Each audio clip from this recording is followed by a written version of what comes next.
Power star Pawan Kalyan ఏది చేసినా కూడా ట్రెండింగ్ గానే ఉంటుంది. తనకు ఒక లెక్క ఉన్నట్టు కూడా ఎన్నో సందర్భాల్లో చెప్పడం అనేది జరిగింది. ఎన్నో సమావేశాల్లో కూడా చెప్పారు. సో పవన్ కళ్యాణ్ గురించి ఎందుకు ఇప్పుడు ఆ మాట అంటున్నానంటే, ఈసారి తను తీసుకునేటువంటి నిర్ణయం అనేది నిజంగా సెటర్ అంటే ఈ విధంగా ఉంటుందా, ట్రెండింగ్ అంటే ఈ విధంగా చేస్తారా, ఒక మనిషి ఆలోచనలు ఈ విధంగా కూడా ఉంటాయా అన్నట్టు కూడా పవన్ కళ్యాణ్ కీలక నిర్ణయం తీసుకుంటున్నారు.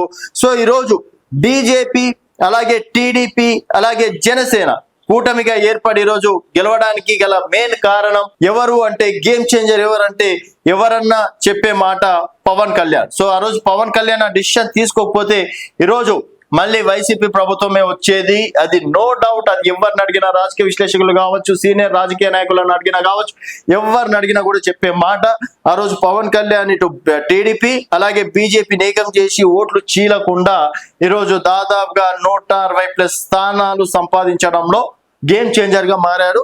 సో ఇప్పుడు అదే పవన్ కళ్యాణ్ డిప్యూటీ సీఎం అయినప్పటి నుంచి గ్రామ పరిపాలన ఏ విధంగా ఉండాలి, అలాగే ఇప్పటి వరకు వెళ్ళని గ్రామాలలో కూడా చెప్పులు వేసుకునే వాళ్ళతో కూడా చెప్పులు కొనిచ్చి ఏపించుకొని, అంటే ఒక సెంటిమెంట్ లో కావచ్చు, తర్వాత ప్రజల పైన తనకు ఉన్నటువంటి అభిమానాన్ని చాటుకోవడం అనేది జరిగింది.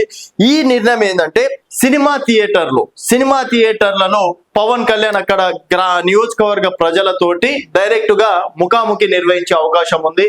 సో స్క్రీన్ లో జనాలు అందరూ వస్తారు. సో థియేటర్ లో అంటే ఇప్పుడు మనం ఎల్ఈడి స్క్రీన్ లో కావచ్చు, తర్వాత ఆఫీసర్లతో ఏ విధంగా అయితే జూమ్ లో మాట్లాడతామో ఆ విధంగా ఒక్కొక్క నియోజకవర్గంలో థియేటర్లలో పవన్ కళ్యాణ్ గారు ప్రజలతోటి డైరెక్ట్ గా ముఖాముఖి ఏర్పరచుకునే అవకాశం ఉందని చెప్పేసి కూడా చెప్పుకోవచ్చు.